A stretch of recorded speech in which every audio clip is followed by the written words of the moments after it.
What's up, investors? I got a very special guest here today, Will Clemente from Bitcoin Magazine. Will is on-chain analyst and a writer for the magazine. Make sure you follow him on Twitter and read his articles. There are links in the description. So thanks for coming on, Will. Appreciate having you. Thanks a lot, Mike. I appreciate it. I love coming on these pods and just, chatting Bitcoin because there's not a lot of people that are into it around where I live. Yeah, same thing with me, man. And I was like a traditional investor, with stocks. And about a year ago, I started to, Bitcoin started to pique my interest. And when I started to get into it, I realized how little that I knew about the surrounding variables that made Bitcoin important.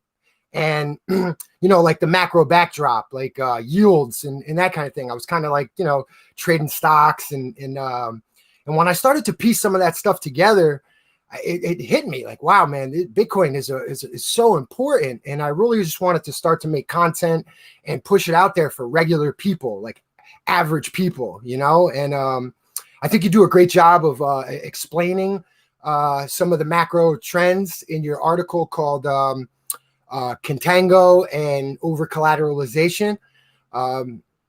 If you could just elaborate a little bit on that.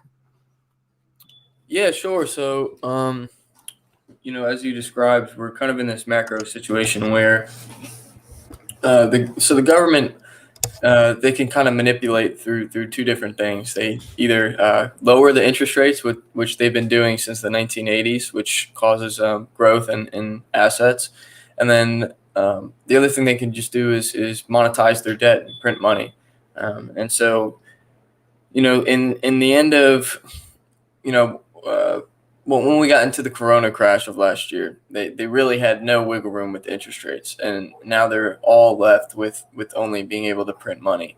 So that's where we are now, and so that Contango article was basically describing these yields that Bitcoin offers that are kind of competitive to bonds, in the sense that bonds are almost all negative yielding in real terms. Like, yeah, you might make whatever the 10-year is, like 1.6% over 10 years, but when you when you factor inflation into that, you're actually signing a contract to lose money, basically.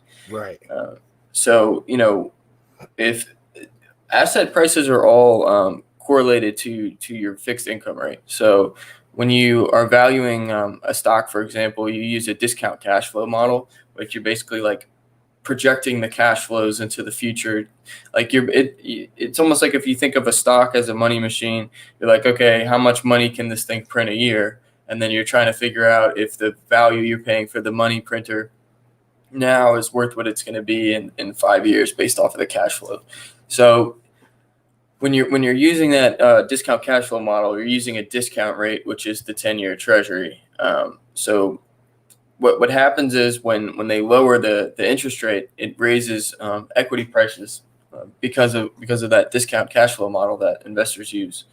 So when you start to talk about some of these yields you can get in Bitcoin, which are annualized, they've gotten up to 30-40% this year. That would be pretty detrimental to the broader legacy financial system if they began to recognize some of these yields that you can get in Bitcoin as the true free interest rate, because everything in the legacy system is manipulated. The government knows that if at this point, if the interest rate goes up, that equities and just broader assets are all going to collapse. So they have to keep buying the bonds to continually pin the yields down, because when bonds are sold off, the yield goes up. When bonds are bought, the yield goes down. So to pin the yield down, the government has to keep buying the bonds. And so, yeah, it's just this dynamic where they really are kind of have their backs against the wall. And then at the same time, you have Bitcoin. We now have these borrowing lending markets. We now have derivative markets where you can generate pretty much risk-free yield through that, which we can get into the nuance of that. But there's several different ways you can now get yield off of Bitcoin, which is an argument that's been made off it for the longest time. Oh, Bitcoin doesn't generate any cash flow. It's not a real investment.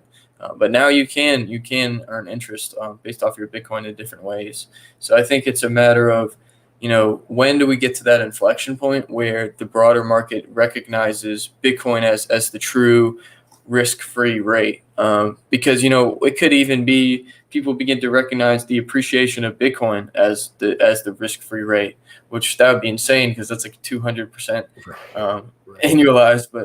But I think being more realistic, it probably would root out of some of the borrowing and lending markets. But that would be a huge deal for the broader legacy financial system. We talk a lot about Bitcoin kind of being compared to gold, but I think the real thing that Bitcoin is going after here is the fixed income market. I totally agree. Absolutely.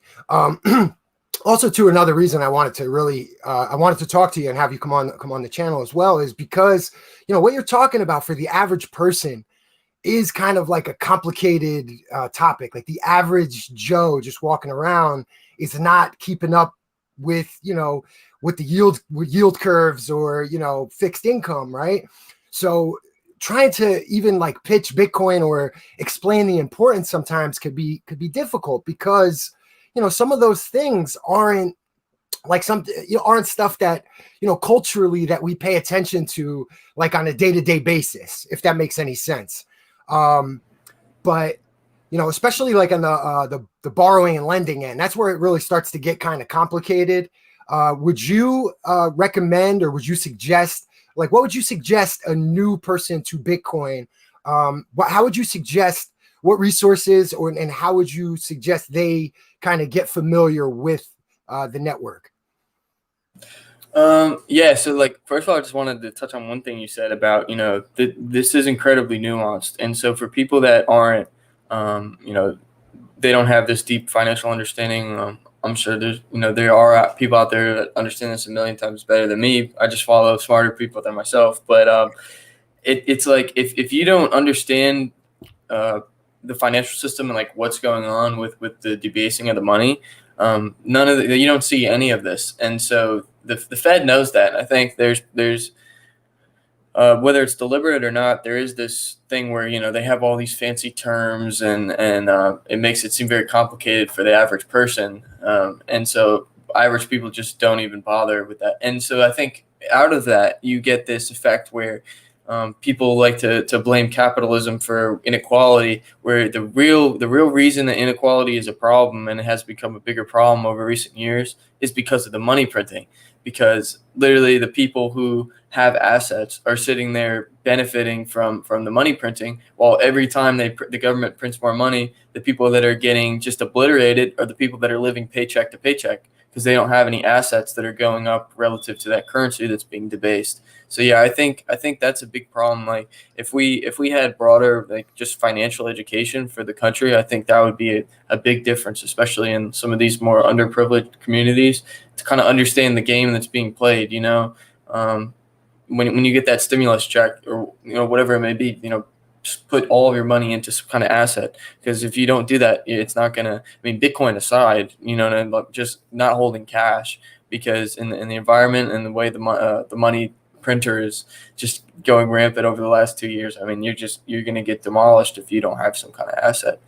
But back to what you were saying about the network, just kind of getting involved, getting that very base understanding. I would just say, kind of locate. This is the way I do it, is like finding the smartest people in the space rather than like listening to certain podcasts. There are like several really good podcasts in the space, but I would say I kind of just go down different rabbit holes. Like I'll find one person that I really like their work. They're really bright. And so I'll just like hyper focus, like listen to everything that they've done. And I would just say like, follow the smartest people in the space. And then just kind of listen to like everything they've said in any podcast or written. Also the Bitcoin Standard is a really good book. Yeah, right here. Yeah, I got mine always too. Yeah, yeah. That book was a big turning point for me. I think it was kind of a light bulb moment. And then one other one, the Layered Money by Nick Bhatia. Layered Money, okay. I'm not Yeah. familiar. Who was that by? Who's the author? Nick Bhatia. Nick Bhatia. Okay. Bhatia. Yeah. He came from kind of like a fixed income background, and the book was basically written the entire history of money and like how the monetary system is built, and like he puts it in layman terms, uses different graphs, because it's super complicated, and that's by design, like Yeah, absolutely. a lot of that stuff, I still kind of I have to go back through it sometimes when I'll get confused, because there's a lot of nuance to it.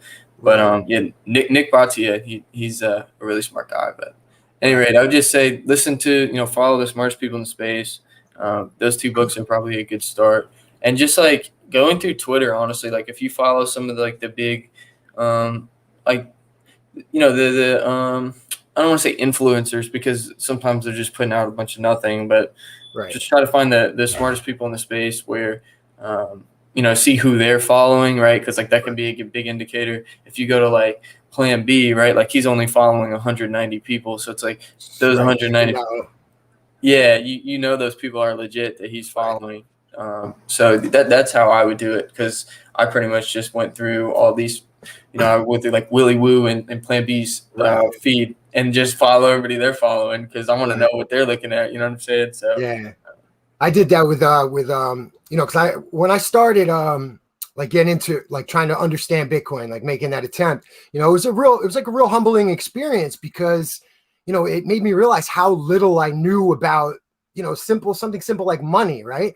Like I was I lived my life in a way like money was just kind of like a medium of exchange. I used it to like acquire nonsense, goods and services, and whatever else. And as I got into like the Bitcoin standard, and Safedin put it in a way like through the history of money, it was just very like eye opening, and then also how the network too plays into like ledgers, and recording financial relationships in history. It just kind of the evolution, and it just kind of it's bigger than just like a monetary network. I kind of feel like this is part of our evolution in a sense. It's a very powerful network, and much bigger than one person or one thing. That's why like when I see like Elon Musk make a tweet and it affects the price. Like obviously it's only going to affect the price for the short term, because this network and what it's capable of is just so powerful for us as a from the humanitarian aspect. I feel like what do you yeah, think about that?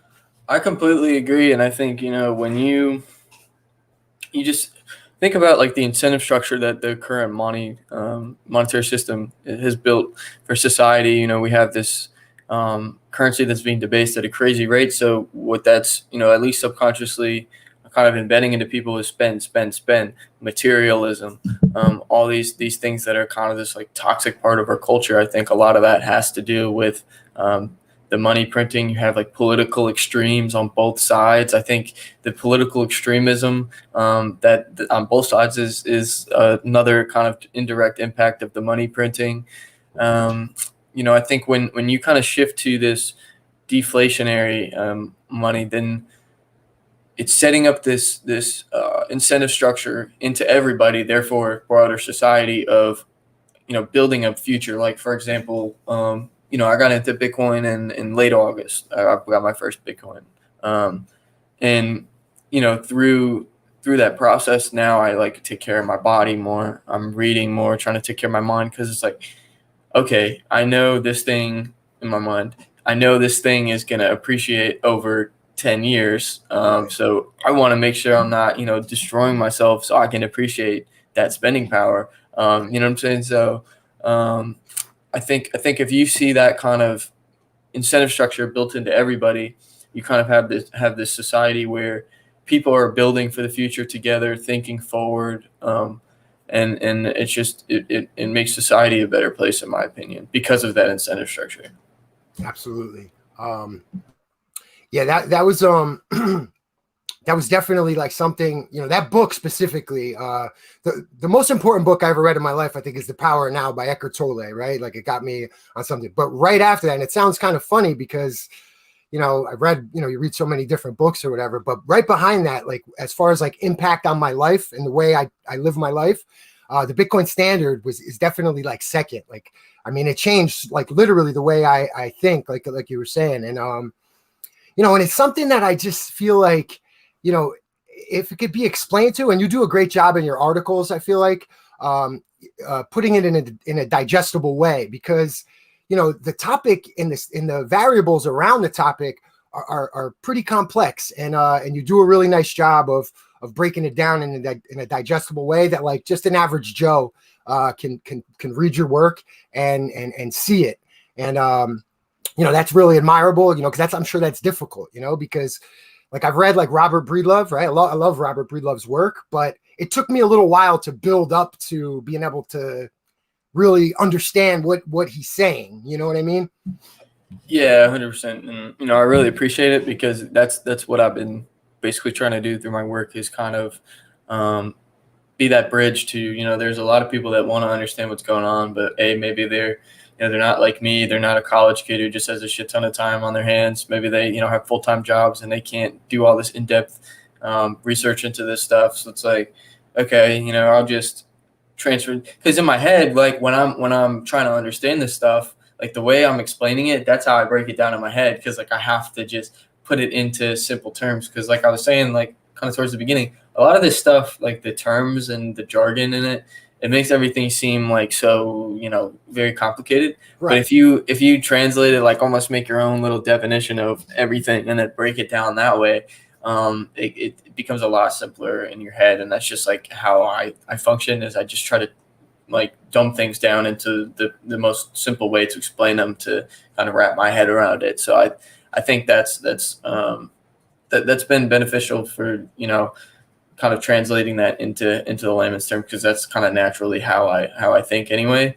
But I think as well, like you were talking about Robert Breedlove, there's a lot of really brilliant minds in the space, but that's like, people aren't going to go from 0 to 100 in a day. Like they're going to slowly wean into it. They need to take baby steps into it. So yeah, I think there's a lot of brilliant minds, but I felt like there was a lack in the space for somebody to kind of be that bridge to people that, especially with the on-chain stuff as well. I think that can get really nuanced, and when you just kind of break it down into basic terms, people are like, oh, that makes sense, versus a lot of the people that are, like in on-chain, they've been in it for years, I guess, and that maybe this is why, but, they'll use like these super technical terms, and it probably goes over the average person's head, but what they're saying really isn't like that crazy. Right, exactly. And that's a great point. And it is, and it's but it really is, it takes an understanding, just a basic understanding really of just, finance and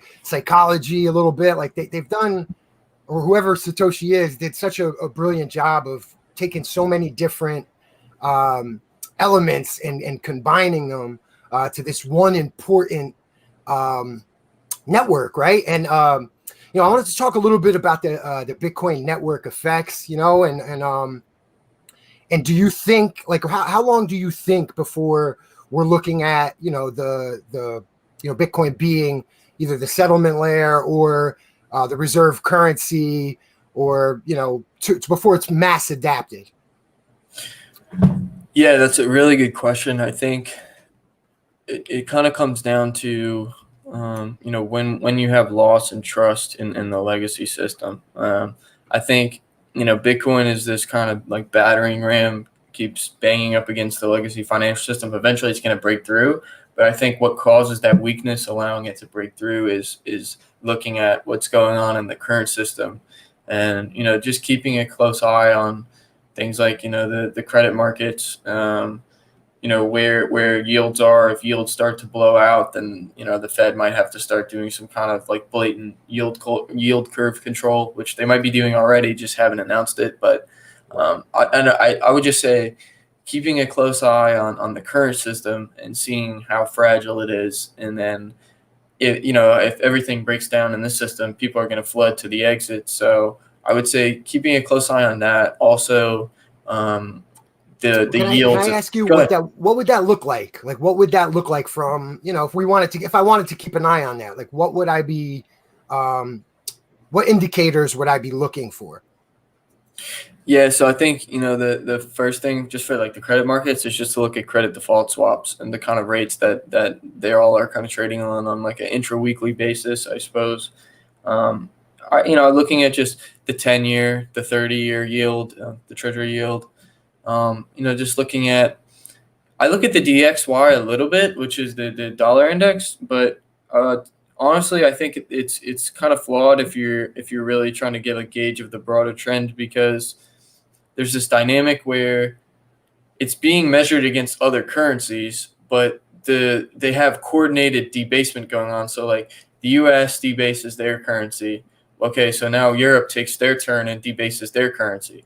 And then the US does the same thing. So the currencies aren't actually being debased when you look at the dollar index to the extent that they really are, because the other currencies that they're being measured in are also being debased at the same time. It's just this Right. circle of debasement going on.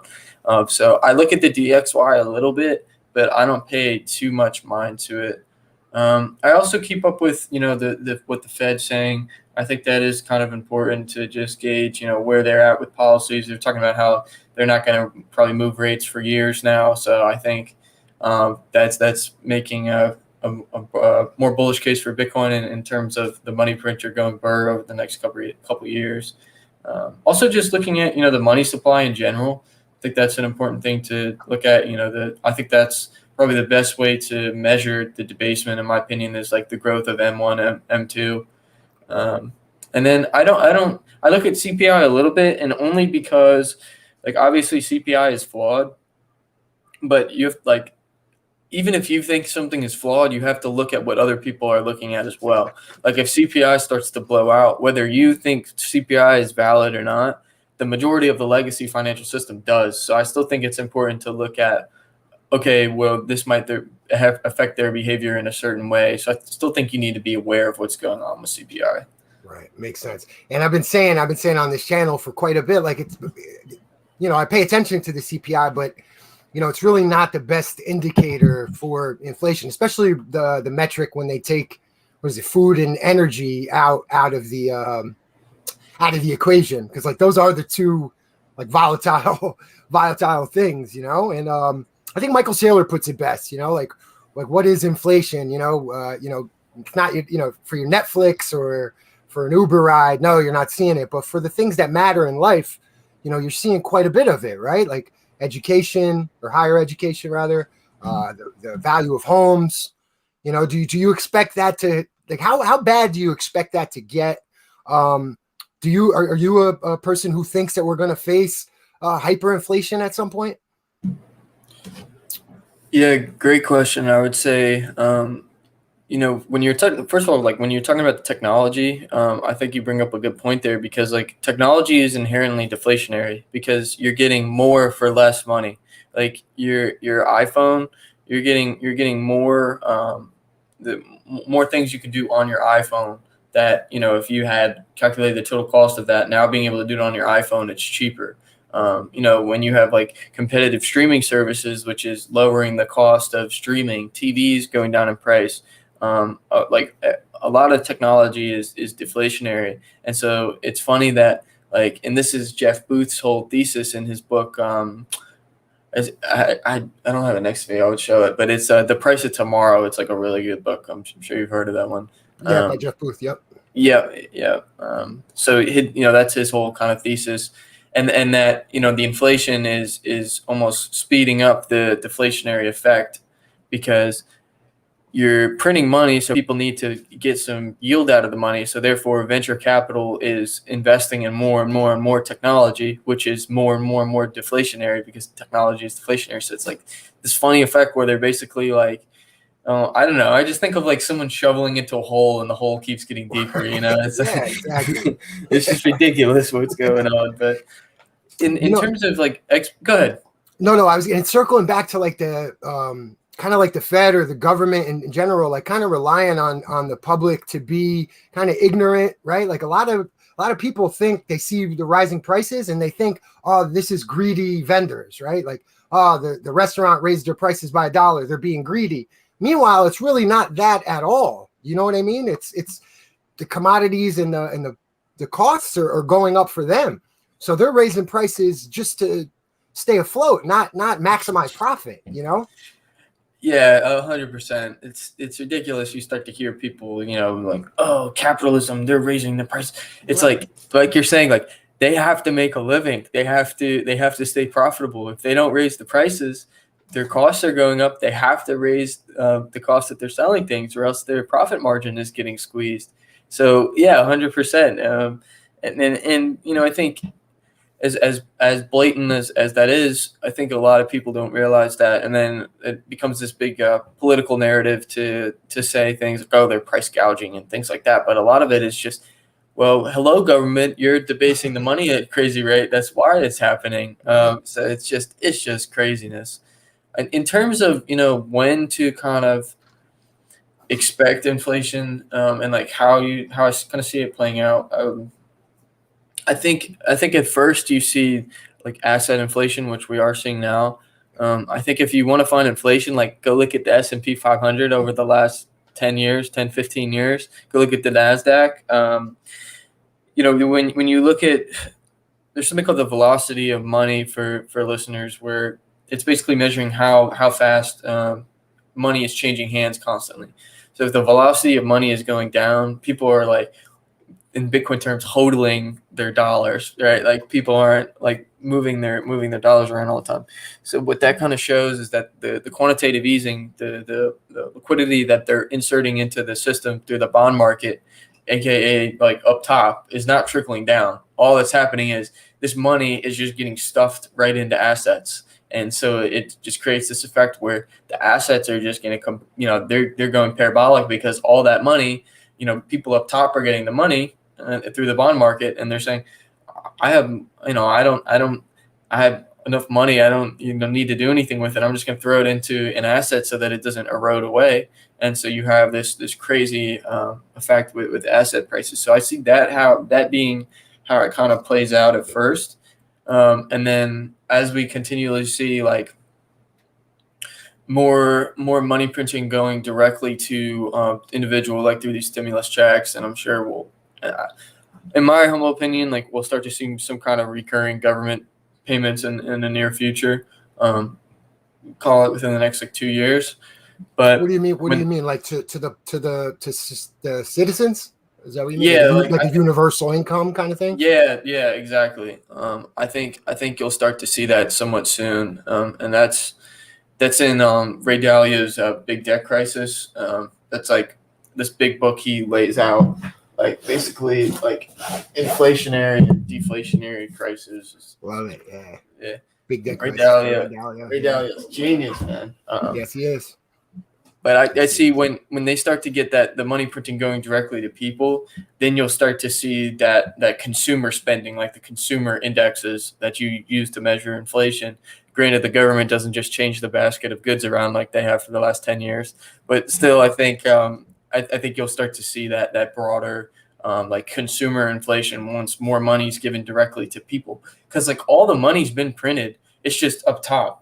Right, like Right. it's just not in the broader consumer goods that you're measuring inflation in. So it's almost like they're hiding what's actually going on behind the curtain by saying, "Oh, CPI is the way you measure inflation." It's like, but when you actually look at, okay, the money's been printed. Where is the money? Oh, it's stuffed into assets. It's in the it's in the bond market. It's in the equity markets. Then it can make a little bit more sense why we're not, you see all this money printing but no inflation. Right. And that's like because that's mostly in the M2 right now, right? Like most of the money's still in the M2. When that comes out, you expect that to lower the cost of assets, right? So that could mean, the stock market could still take a pretty big hit, right? From where we are today. Yeah, for sure. Yeah. And I see, I see two things in terms of like an equity crash. I think we'll probably have another liquidity event at some point, and like if this happens, this would be like the ultimate Bitcoin buy moment of all time. Like probably better than March, because it's going to be so obvious what will happen. If we have another big deflationary shock like we did in March of last year, you're going to see everybody retreat to dollars because everyone's going to have to pay off their margin because everybody's leveraged up to their necks. So it's not like people aren't going to want to sell Bitcoin, but Bitcoin is the most liquid thing on earth. So you are going to see a sell off in Bitcoin for people looking to get some liquidity out. And then because you see sell-offs in all assets when you have these deflationary shocks. But then what'll happen is they're going to come out, print 10x, what they printed in March of last year. And then you'll see, it's almost like, a tsunami where you see the tide pull out and then the big wave comes in. It's the same kind of thing, in my opinion. You'll see, you'll see Bitcoin price go down in the short term, and then they'll print the money, and then the tsunami of money looking as to find an inflation hedge will come in. But if we have one of those, March style events where, we have this crazy deflationary shock, I'll probably borrow against my Bitcoin, sell my house and my left kidney. Yeah, that's out of the playbook of Michael Saylor, right? Michael Saylor talking about that often.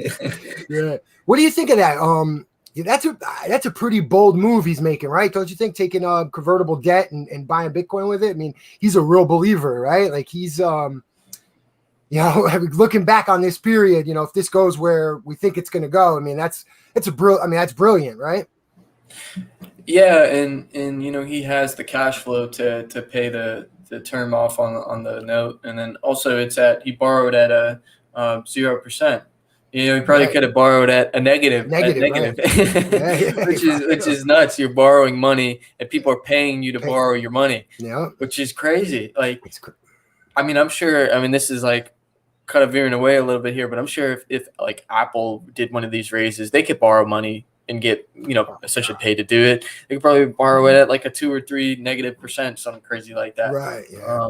But I think Saylor's move is smart because he can pay off the term on the note. So I think that's one thing like people don't realize. He has the cash, like his business is very profitable, and that's why he's able to do this. But I think it could get ugly if Bitcoin tanked over the next 4 years. But the note is so far out in duration. By the time the note expires, I think 2025, we'll have gone through another cycle. So I think the likelihood of that is very low. And it's one of those decisions where you have to just kind of weigh the probabilities. And it's such an asymmetric bet. Like I think Saylor would be able to live at night knowing that he has some short term, some pain, and knowing that he at least took that bet, and that's how I feel. And I'm sure that's how you feel. And other people who own Bitcoin, it's like this trade is this is like a long multi-year trade, but it's so obvious and it's so asymmetrical. It's like, okay, either Bitcoin goes down to 0, which is cool because I got years ahead of me to make the money that I put into Bitcoin back. That's all right. Like I can live with it. But if Bitcoin does what we think it's going to do, then I'm gonna I might be able to drop out of college or something. Right. Yeah. Not only that, generations are different. Your kids are not even born. Your grandkids, they're not even thought about yet. Real wealth could be built, in this period. And that leads me to our next point. It made me think of it when you said, if Apple wanted to do something like that. You have an article called, let me see the title of the article real quick. Oh, compressing the quadrillions. Yes. Okay. When you run the number, Bitcoin will compress quadrillions of dollars in monetary energy. And you discuss a little bit about the S&P 500. I think you use Microsoft as an example. You use Apple as an example. Could you elaborate a little bit on that? And can you, maybe, has anything changed about your thoughts, since you wrote the article? Yeah. So, that article, I basically did some moon math. I basically took the capitalization of the fixed income market, real estate. I think I also did sovereign debt. Might have been the third one, or it might have been the equities market. But I just took the capitalization of that. So, whatever you have in the fixed income market, $300+ trillion, multiplied that. Divided that by the price of Bitcoin. Mm-hmm. And so then you get this valuation of Bitcoin based off of, the valuation of these asset classes in Bitcoin terms. So the fixed income market is valued at 9 billion Bitcoins or something crazy. I forget what the numbers were from the article. But when you do that math, you realize you're condensing you know, $30 billion of Bitcoin into whatever amount of coins are left up for sale, which, yeah, we have 21 million, but like 78% of supply is liquid, which means like it's not moving. So like there's only a small amount of Bitcoins that are left there for you to come in and buy. So, you know, if our crazy bullish thesis plays out that Bitcoin becomes the money of the world, then I think, you know, all you have to consider, like, all that monetary energy has to get compressed. And so eventually we'll get to the point where it's like, you know, one business, if they want Bitcoin, they're going to only be able to buy like a tenth of a Bitcoin or something crazy like that. Because that's just the math. Like when you just run the numbers, you know, not everybody can get in early. When you start to get out towards like the middle or the laggard curve of the adoption curve, it's like, you know, these buyers, you know, it's probably going to be governments that are coming toward the end, but they're going to be paying, you know, they're only going to be able to get, you know, call it a fifth or a tenth of a Bitcoin. They're not going to be able to get a whole coin. Right. Yeah. And do you expect like Elon Musk made the whatever tweets he wrote?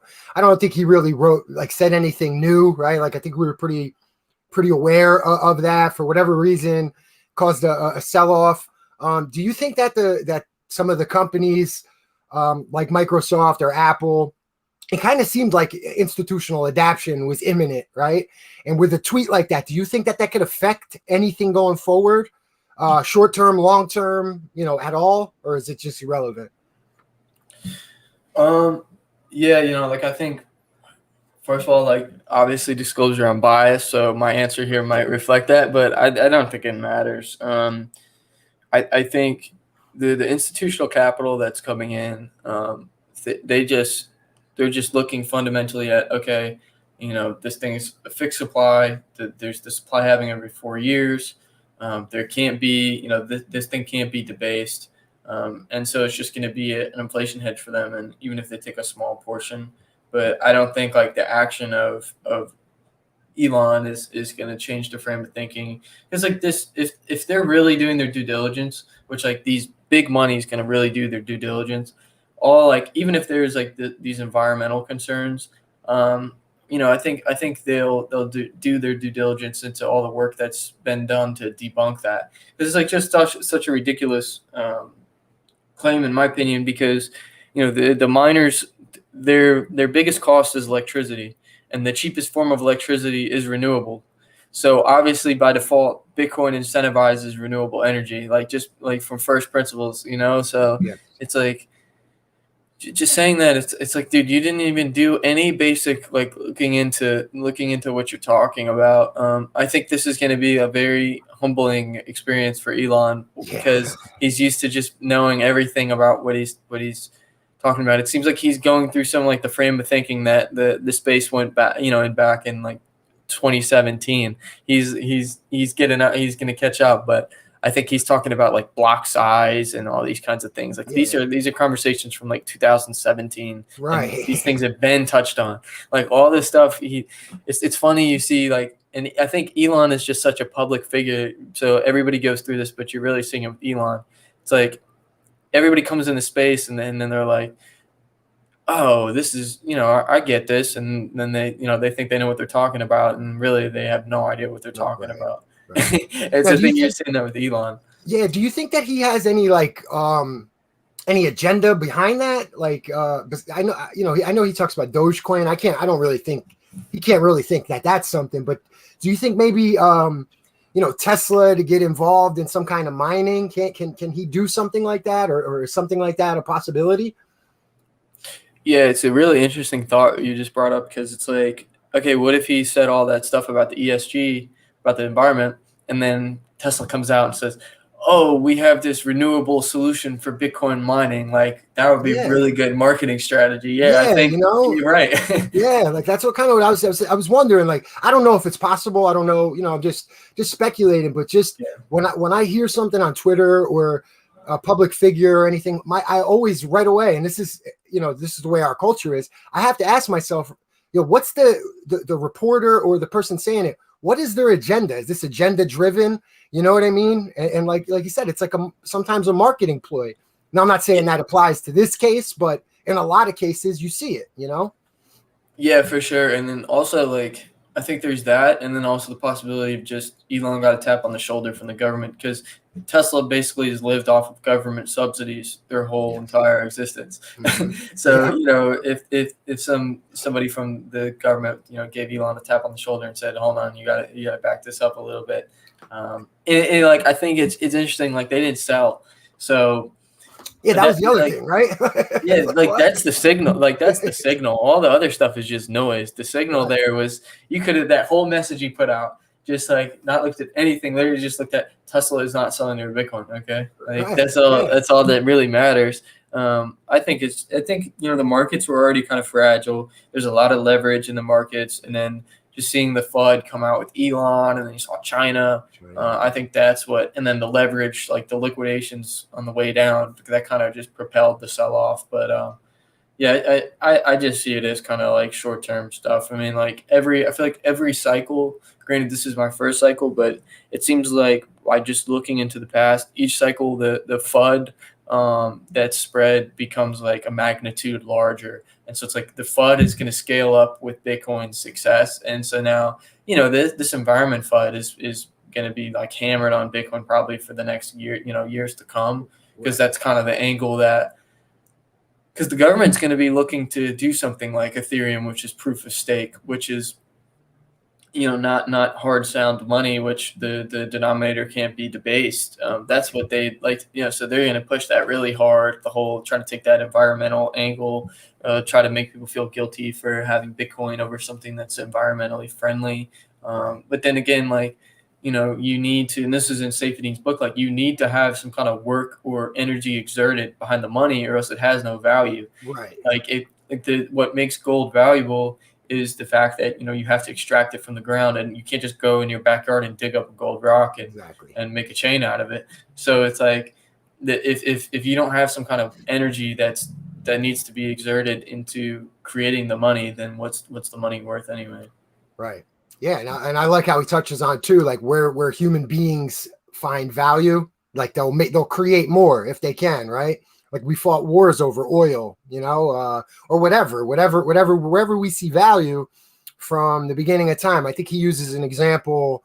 He uses beads. He used the rust stones from like how the dilution of the money at the time. Where we see value, we'll just go get more and we'll bring it back. So, the main attraction to me about Bitcoin was the fact that, it was built in and that's it. There's nothing you could do about it. Doesn't matter how much value you see in it. There's going to be 21 million of them. And that's the end of it. You know what I mean? Yeah. And it's funny, when you look at gold, it's like if the price goes up, as you said, when something's valuable, people are going to be more incentivized to pull more of it, out of the ground. So when gold's price goes up, all of a sudden now all these new miners, it becomes profitable for them to use their machinery or find new ways to extract gold from the ground. And if the monetary incentive is there, people will do it.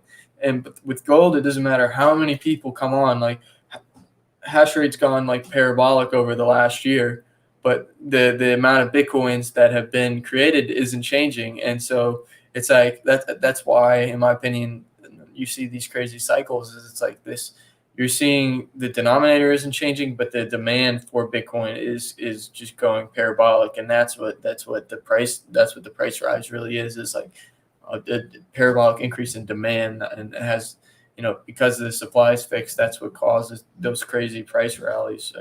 There's nothing else like that in the world. Right. I agree.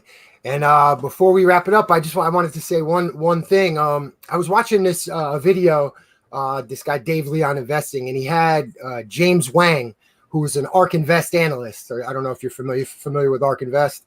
Yeah. And he was talking about Ethereum, and he was talking, he was making a case for why he was bullish on Ethereum, and he made a real blanket statement along the lines of, well, the thing about Ethereum is that there's so much to it, blah blah blah, and the reason that he doesn't really like Bitcoin that much, or whatever was because like the Bitcoin price is the Bitcoin price, and then there's nothing else to talk about, you know. And I thought, and you know, not that we've met or that I know you, but I was like, man, I was like, this guy needs to get to know Will Clemente, because he makes it 24 hours a day. There's a whole world, right? The on-chain metrics, the on-chain data.